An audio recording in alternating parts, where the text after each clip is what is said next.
Bient Sport wordt mij mogelijk maken door Friesland Lies.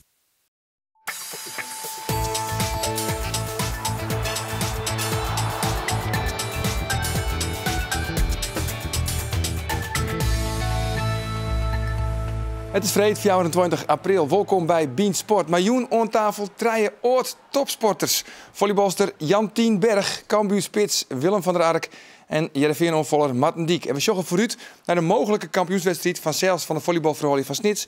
En van zelfs ook het betellen voetbal van dit weekend. En ook, wat doe je eens als topsporter na je actieve carrière? Kist kan eerst, ja. Het is de eerste kans om te schieten en het is prompt raak. Leuker kan het allemaal niet voor Kees Kist. Ja, voor mezelf vind ik het ook heel erg leuk om dames aan de krant te hebben. Laat me eerlijk zijn, want dat is gewoon hartstikke leuk. En dan komen vaak de mannen die komen wel mee. Nou, dan kunnen we daarmee over voetbal praten en dan kunnen de dames naar schoenen kijken. Ja, dat wie Kees Kist, voormalig Europees topscorer van Europa. Dat is dan mijn voetballen. Ik kan nog niet in mijn voetballen. Ja, precies. En nu zit het je wurg dus op een merkverkepen dames kwam. Wat doe je hem, Joete, Willem? Ik ben makelaar. Matten? Conciërge. Conciërge, Jantien? Fysiotherapeut. Kijk eens aan. Nou, dat zullen we het eigenlijk nog even doen. Eerst even de sportieve zaken bij de hoorn nemen. Want morgen om jou achten, dan speelt het Snits tegen Eurospet uit Almelo. Ja, die een absolute kreker, hè? Zit 2 in voor. Ja. Bij Weenst ben je landskampioen. Ja, dat is super wijze natuurlijk. 23, 22 Jelien inderdaad voor het laatste kampioenschap in Snits. En nou morgen eventueel weer een mogelijkheid. Ja, en maar ik ga ervan uit dat dat gaat lukken. Ja, echt? Ja. De hal zit vol. Ze binnen helemaal op en top motiveerd en dat gaat gebeuren. Ja, want toen bist ooit voormalig international van het damesteam. Ja. Hij bist 4 keer kampioen geweest met Snits. Toen nog Olympus, je toen hè. Ja. Ik nog kampioen in Dokkum met DVC heeft West. Ja, 1 jaar. Toen was ik nog maar heel jong, hè. Toen was ik nog maar 16, dus heb ik net volle spelen. Dat wie het Matje de Vries, Caroline Keulen en Ingrid Piersma en Joke de Boer. Ik heb een hele hoop vrouwen, maar dit ben wat oude beelden. Ja, beelden hebben we eigenlijk net. Wat krantenknipsels. Werd het helaas met Walmatten. Ja. Maar dat is de Jochs volgens mij, hè? Dat klopt. Dit is inderdaad in de Sneker Sporthal, in de oude Snitse Sporthal. Want het is letterlijk helemaal verbouwd. En die ziet dan echt helemaal bomvol. Hartstikke mooi. Speciale vloer weer er dan line en dan de Europa Cup natuurlijk. Hè? Ja, maar ik wil maar zeggen, dat was natuurlijk volle vaker van dit soort hele spannende wedstrijden spelen. Dat wist nou exact dus hoe die dames, ja, ze lezen het tegen Noel Obert. Maar een stukje wedstrijdspanning, hoe zij hadden vielen. Ja, nou moet eerlijk zeggen, naarmate die wedstrijd wat komt, begin ik zelf wel een beetje weer de kriebeltjes te krijgen. Toch even zo goed. Maar ik zei aan de andere kant, wij hadden toen het eigenlijk volle meer echt bewuster beleven had. Maar dan zit in een zo'n andere wereld. Dan ben je helemaal voor die wedstrijd en dan ben je ermee bezig, focus erop. En nou zag ik het natuurlijk op een hele andere manier. Maar goed, zij binden natuurlijk wel enorm mee bezig. Ja, tuurlijk. Ja. Nou, we winnen even bij de laatste training. Kunnen we even zien wat de coaches ervan zeggen?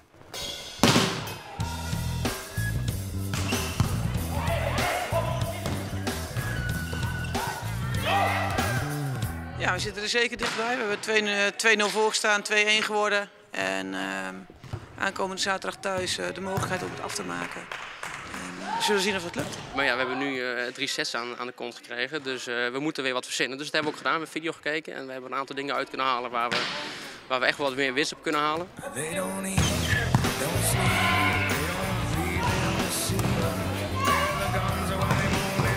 Dat wij de goede dingen moeten doen.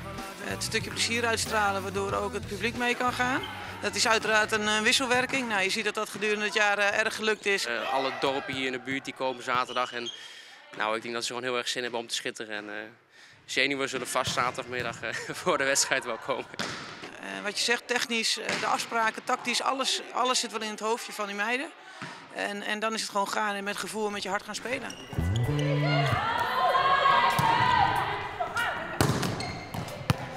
Hoe stond vroeger in die tijd behoorlijk met de spanning omgingen?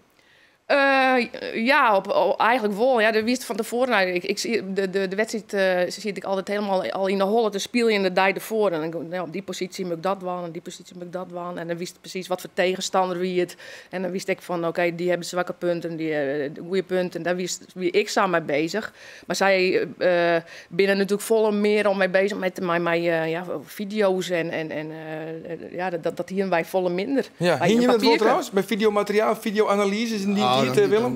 Niet echt in die tijd hoor. Nee? Wel een beetje aan het einde van mijn carrière, maar het begin zeker niet. Nee. En dan hebben we het oer begin jaren 80, eigenlijk bij Cambuur. Dat we af en toe wat beelden gingen bekijken van clubs waar we tegen moesten voetballen, maar dat is nu veel uitgebreider. Ja, koest toch een beetje bij de spanning omheen? Jawel, heel goed. Ja, want ik kan me natuurlijk nog wel een hele belangrijke wedstrijd herinneren. DS nog in de zondag uitverkocht huis. Ja, maar dat was een moment, hè? Dan ben je een penalty. En Willem van der Ark erachter staan. Ja, die ging mis. Maar de koers in principe wel goed met de spanning om. Jawel. Ja, je leeft naar zo'n wedstrijd toe en dan op een gegeven moment doe je de warming-up en dan valt het van je af. Ja, en dan, Matten? Nou, wij hier... met Heerenveen, dan als dan de periodekampioenschap hier is, dan zit er wat meer druk op de shuttle. En dan sleep je s'nachts wel wat minder voor een wedstrijd. Maar als dan een wedstrijd begon, dan ging het bij. Maar, dan voelt het van je schouders al en dan moet je gewoon los voetballen. Dan zit er soms wel druk. Ja. Jongens, even naar de actualiteit van de voetballerij. Even naar de spits. Want je bent echt onvolgens. Daar wiest Jos Boeten. Willem, daar wiest echt een centrumspits. Ja. De centrumspits bij Heerenveen, Mark Oet, die zit in de interesse van... die wil eigenlijk wel naar de Bundesliga. Is hij daar al rond daar, Mark Oet? Nou, ik denk persoonlijk van niet. Ik denk dat je in je carrière de kans moet grijpen als je hem krijgt. Maar ik denk persoonlijk dat hij nog beter een jaartje bij Heerenveen kan spelen. Ja, wat vies Martin? Ja, hij komt uit Duitsland en daar is vooral de interesse bij. Nou, ik denk altijd de kans al krijgt. Ja, dan zoek ik weer omheen naar zijn Nederland. Ja, maar is hij daar al ontdaan? Is hij ontwikkeld? Ja, dat twijfel ik hoor. Ja? Ja. Zullen we even zien wat hij er zelf van zei? Ja. Ja, dat is zeker een droom om in de Bundesliga te voetballen. Dat is ook een hoger niveau, denk ik, dan de Eredivisie. En ik wil mezelf als speler doorontwikkelen.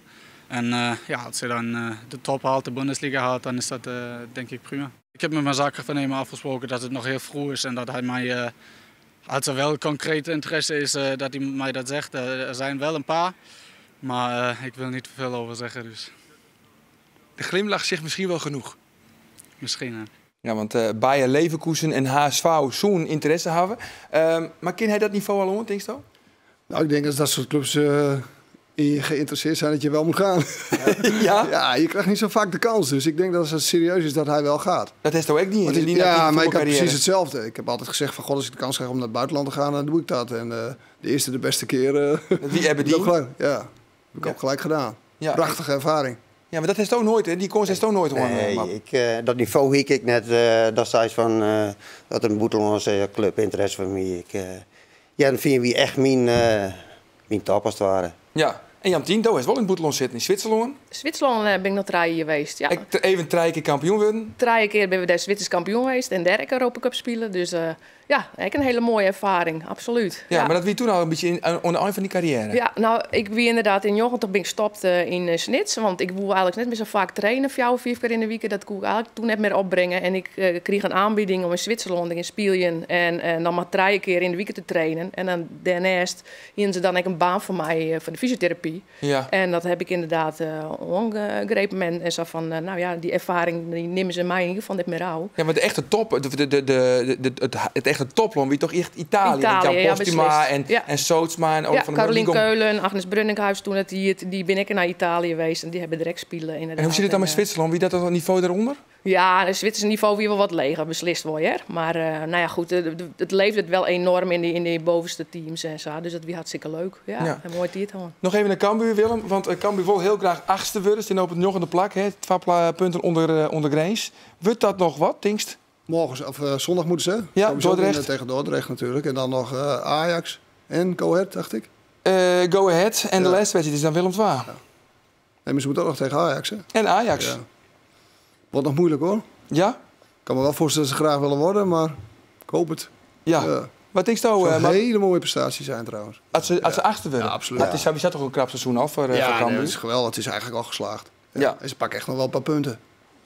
Ja, en Heerenveen die moet eigenlijk moeten winnen van Willem II. Ja. En dan is het definitief veiligstellen van play-offs Europees voetbal. Ja, ik denk dat dat wel goed komt. Ja. Maar is dan gelijk het seizoen slaggevies van Heerenveen? Nou, dat lijkt het mij wel. Maar dat jonge team wat ze hadden, dit is wel hun maximum, lijkt het mij. Ja. Is het ook weer echt genietje nou in het Abelense stadion? Want vorig jaar hebben we natuurlijk Marco van Basten gehoord. En het lijkt het alweer wat attractiever, heb ik het idee. Nou ja, ik kom net elke week, maar ik ga altijd van mijn squad, die ga ik altijd in. En het is vol attractiever. Nou, dit hier onder Dwight Lodewegers. Nee. Ja, het is ook vol attractief. Ik denk dat hij zelf... Lodewegers houdt ook wel van verzorgd voetbal. Hij heeft natuurlijk hier ook laten zien bij Cambuur. Ja. En Henk die zet het in dezelfde lijn voort. Ja. Ik vind dat ze allebei heel leuk en verzorgd voetbal spelen. Juist hem. Ja. Wat grappig is dat men elk jaar van Heerenveen verwacht dat ze hoger eindigen dan Cambuur. Dus de druk van Cambuur wordt volgend jaar ook wel wat groter. Hè? Want men gaat wel steeds meer verwachten. Dus het wordt elk jaar weer lastiger. De Lotte hield hij meer omheen. Ja, dat denk ik wel. Ze misschien joggen en dan was ze eigenlijk takken we hier wel een heel jouw het play-offs Europees voetbal. Ja, nou dat gaat wel heel erg ver. Maar ik denk dat je volgend jaar wat lastig kan zeggen van nou, we hopen weer minimaal vierders van onderen te worden. Kijk, de verwachtingen zijn wel wat hoger. En dat maakt het altijd wat lastiger. Ja. Begin even Typelien. Weet je wat het is? Ja. Nee, Typelien. Want in mijn club, de oude Friese sport, het Typelien, de kidsclub van Broeksterwoord, speelt het speeltje vooral fanatiek in de wintertijd.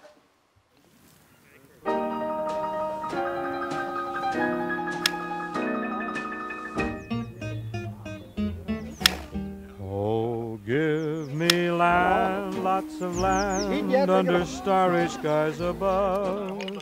Don't fence me in, let me ride through the wide open country that I love. Don't fence me in, let me be by myself in the evening breeze and listen to the murmur of the cottonwood trees. Send me off forever, but I ask you please, don't fence me in. We kiezen normaal hele simmerdag. Ja. En winterdag, wat kiezen ophouden een type liever. Ja, alleen mij die jongens die ik mij keert, zeker zien het waar die het net mij keert, maar meestal ben ik nou weer keertjes. Ja. En het nou aan verdienen is, dan keert ze weer. We zijn hier bezig. Een bier maar.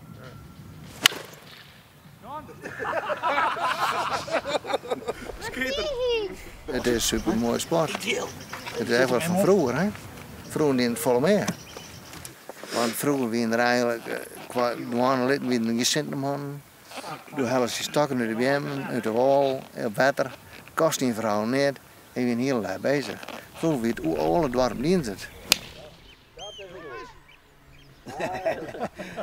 Het is zaterdag een beetje, maar zwalbloemen is van mij eigenlijk. Ik ken wel een keer het werk maken, maar het is mondjesmaat. Wanneer ik hier heen, dit is mijn uitje. Ja.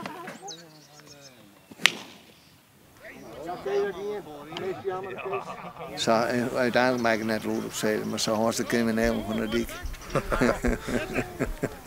Hè? Nou, je weet er wat, zei je. Don't fence me in.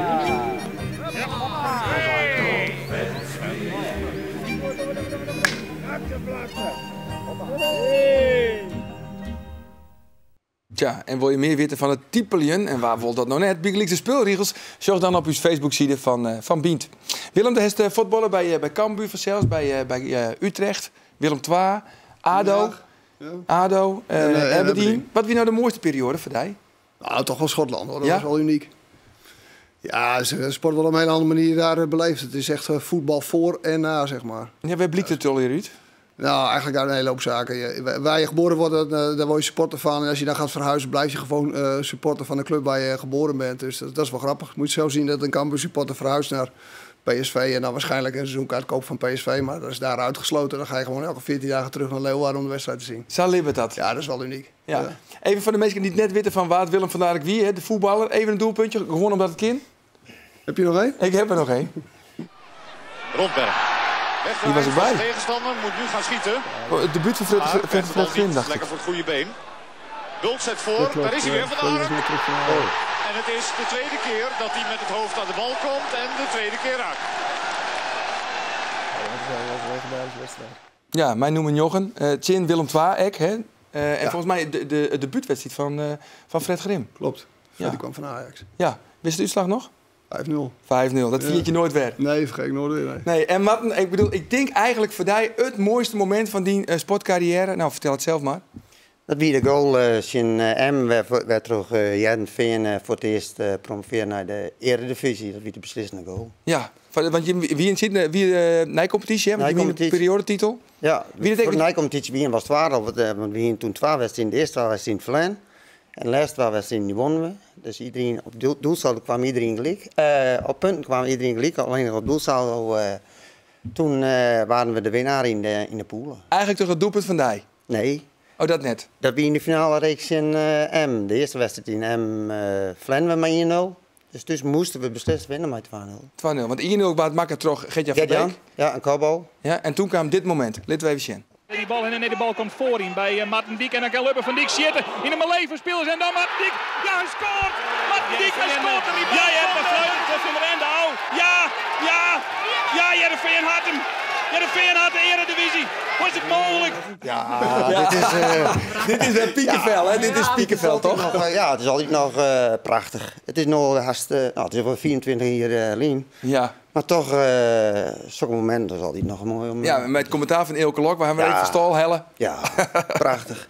Ja, want op een gegeven moment best ophouden, want hij is een blessure, toch? Want ja, ik zie altijd een protte knibbelblessures. En nou ja, toen op een gegeven moment nou wil je niet meer goed genomen bevonden. En toen moest ik ophouden bij Heerenveen. Ja, in de tijd van Frits Korbach. En dan, want ik bedoel, dan heb je dus heel actief geweest, eigenlijk alleen nog maar tocht aan de voetballerij. Ja, klopt. En dan ben je eigenlijk al dwanden eigenlijk met je sportcarrière van, wat wil ik je nou? Nou ja, toen kwam ik in het ouderlijk bedrijf. Mijn had een installatiebedrijf en mijn installatiebedrijf bij mijn broer. En toen ik daar eerst werking kwam. Ja. Dus, dat wie eigenlijk heel gewoon. Dat is eigenlijk net die zo'n nooitocht. Nee, klopt. Zij zei, nou ja, nou snap je mij voetbal in Jeltsen. Ik kan met mijn bedrijf komen. En toen ging het zo. En Willem, dat is dus in de makelaarij. Wie dat ik al eigenlijk gelijk duidelijk naar de voetballerij, vond ik toch eigenlijk wel wat met de huizenmerk van? Nou, het leek me wel altijd heel erg leuk. En ik voetbalde toen bij Utrecht en dan ging ik terug naar Cambuur. Toen heb ik om een stageplek gevraagd. Gewoon gedurende mijn carrière al. Dus kwam ik bij Maker de Hoekstra als stagiair op mijn vrije dag, op woensdag. Ja, en ik ben inderdaad wel eerder gestopt dan gepland, want ik had een chronische liesblessure. Dus ik ben van de een op de andere dag ben ik fulltime in dienst gekomen bij Hoekstra. Ja, dus beide heren eigenlijk toch een blessure, niet gedwongen ophouden met voetbal? Ja, sowieso wel jammer hoor. Ja. Maar heb je dan van helemaal in de makelaardij, heb je wel vaardeal van je Cambuur verliezen? Ja, weet ik eigenlijk niet. Ik natuurlijk wel Verkepers meer huizen? Omdat ze ooit nou, ik weet niet of daar ook scoort heeft je in Willem II. ja, je weet wat score is, hè? Ja. Nee, maar ik weet niet of het daarmee te maken. Maar je wordt wel een hele hoop herkend natuurlijk. Dat is wel leuk. Ik ben ook wel eens bij mensen thuis geweest en heb ik ze later aan de telefoon en dan zeggen ze van, ben je familie van? Oh, ja. Dat is helemaal leuk. Of heb je een broer die Willem van der Hagen? Nee, dan ben ik, oh, ben jij dat? Ja, dat is dan wel weer leuk. Ja. Is het herkenbaar, Jantien? Want dat is op een gegeven moment hoor je dan op. Ja, dat is nog betrekkelijk jong, hè? 28? Ja, 24, 28 inderdaad, naar Zwitserland, klopt. Ja. En die is toch altijd al wel met de fysiotherapie? Tijdens Zwitserland heb ik inderdaad daar werk als fysiotherapeut. En de laatste jaren van het volleybal. En dan ben ik met de studie bezig. Dus dat combineerde ik. Maar dat heb ik 2 jaar. Ik heb het 2 jaar en 2 jaar die toen in Lauwert. Toen weer Bonne van der Kooi nog degene die al je dingen regelde voor het NOC-NSF. En die regelde dan dat ik het 2 jaar en 2 jaar opsplitsen koer. Zodat ik volledig het volleybal eigenlijk dwang koer. Dus dat weer mooi. Maar dat is dus eigenlijk tijdens een actieve carrière, wie is al dwanden, maar die maatschappelijke carrière. Ja, zeker. Ja, want wij wie natuurlijk wel zo van, we kennen u zielt letter net verzin maar volleybal en wat dan ik. Ik moest echt wel iets daarna hebben. Dat is net financieel onafhankelijk worden daar in Zwitserland. Nee, beslist net. Nee. En dat is nou conciërge. Ja, klopt. Ja, omdat toen ik een protoles kreeg in het installatiewerk van mijn knibbels en toen op een gegeven moment dan gestikken van noem mij wat oorziekje. En toen zei ik factuur van conciërge in Heerenveen bij OSG 7 Wolden. En daar had ik toen op die. Ja. En wist je nog wel eens herkend? Nou, wel vaak had de naam Martin Dijk, en dan was die man die is voor het eerst de Eredivisie inschrijft. Maar ja, het is alweer 24 jaar geleden, dus ja, ik ben het bord veroordeeld. Dus. Ja, maar eigenlijk, ik bedoel, er is een standbeeld van Abe. Maar kom op, zeg, dat we toch eigenlijk een standbeeld best van Martin Dijk. Ik bedoel, dat moment vier je toch nooit weg? Nee, dat moment, nee. Je bent er inderdaad wel, nee. Het zijn de ouders van de kinderen weer op school die ook. Ja, klopt. Helemaal. Ja, want die kinderen die zijn net zoals mijn oudste dochter 12, 13 jaar. En, ja. Je bent 0? Nee, ik ben 0 waar het Martin Dijk is. Okay, dat was wel grappig, want ik was laatst inderdaad even terug in Schotland. Dan zat ik op de tribune tussen die Aberdeen supporters. En dan was er ook in mijn ogen een hele jonge vent. En die begon over mij. En dit was geweldig en dat was geweldig. Ik zeg, hoe oud ben je eigenlijk dan? Nou, hij zegt, ik was nog wel heel jong, maar ik heb heel veel beelden gezien. Want dat liet mijn vader dan altijd zien van vroeger. Nou, dat vond ik wel heel erg leuk. Dus die wist van alles over mij te vertellen. Ja, prachtig. Prachtig. Jongens, we zijn daar aan de quiz. Die is net heel moeilijk. De quiz.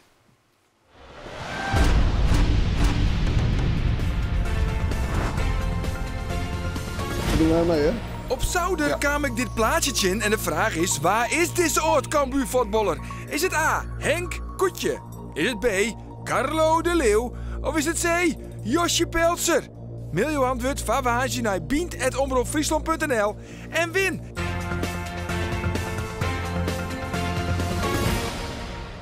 Ja, win dan 2 kaartjes voor de wedstrijd Cambuurtje in Willem II. We wisten al, het is net Henk Koetje. Toch? Nee, lijkt niet echt mij. En Jos Pelsen heeft volgens mij nooit bij Feyenoord voetballen. En ik weet nog deze Cambuurpet. De winnaar van Vlinderwieken trouwens is Piet Stellema. Zit nou onder in beeld. Hij komt uit Kolm en hij krijgt de 2 kaartjes van de wedstrijd van Sportclub Heerenveen. Tjin datzelfde Willem II. Vanzelfs ben we bij de radio. Ik ben bij de wichtigste sportevenementen van dit weekend. Ikzelf ben bij de wedstrijd Heerenveen Tjin Willem II. Dat begint al om 11 uur. En een dag later zitten de verslagjouwers Koos Wieling en Andor Faber in Dordrecht. Dan hoef je helemaal niks te missen van Dordtje Cambuur. En op Sneun, vanzelfs, zowel op de radio als televisie, verslag van het volleybal, Snitsje in Eurospet. Van Katiroesson ben wij daarbij. Jantien, wat betekent het nou van Snits? Mocht dit nou naar 23 uur verslagje? Nou ja, Snits is altijd volleybalstad geweest. En dat is natuurlijk altijd, dat leeft er enorm. Dus voor de jeugd een enorme stimulans. En ik hoop ook voor sponsoren. Europa Cup weer vorig jaar natuurlijk een beetje van, we zijn eigenlijk net te vieren, maar de Europa Cup komen. Want door heb ik hier heel meer. Dus ik hoop echt dat het slagt en dat ze dan ook bij de Europa Cup verder komen. En dat er wat meer yield van sponsoren naar je Snits daar komt. Ja, het zit echt in de lift. Heerenveen, die zal het morgen wel oprijden. Ja, absoluut. Ja. Kom klaar. Dat komt wel klaar. Dus definitief play-offs Europees voetbal. Ja. En nog een dingetje, dat je het ook bekend. Want Sander van der Heijden wordt even hoofdtrainer. Want Henk de Jong liet hem opereren aan de knibbel. En dan is hij de laatste 2 wedstrijden. Sander van der Heijden is dan haartrainer. Is dat net iets wat hij ooit ambieert heeft? Om trainer te worden, actief in het betaald voetbal? Nee, eigenlijk niet. Nee? Nee, de trainers zien er verschrikkelijk gestrest uit. Dat is niks voor mij. Ja, ik heb er ook heel veel respect voor trouwens hoor. Nee, maar ik had die ambitie nooit. Nee, Martin doe ik net? Nou, ik had de trainingsdiploma wel hellen. En ik jou nou mijn dagsploegje uitroepen in jouw training. Die hebben morgen de eerste nederlaag, heb ik begrepen? Nou, morgen hebben we een wedstrijdje in Hudegriep in Westerwijk komt. Nou, ik hoop je dat we winnen. Ja. Want we winnen op kampioenskoers, dus... Het zou leuk wijzen voor de band. Nou, hartstikke mooi. Heel soort succes erbij. We zijn alweer onder een. Jantien van zelfs heel soort succes morgen op de tribune. Ja. Om zo on te moedigen. Willem, Tierentank voor die komst naar de studio. Ons Safir. Biensport, van nou nog een hele gezellige joen.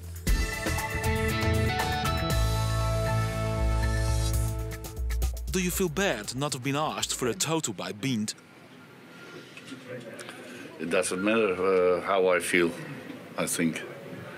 Is that really how you feel? Yeah, you don't? No, I'm just interested how you see it. That's good. That you are interested. I say Dordrecht Cambuur 1-3. So, you know that? Nou, okay. Thanks, Louis. Thank you very much. Bient Sport, waar het mij mogelijk maakt toch Friesland lies.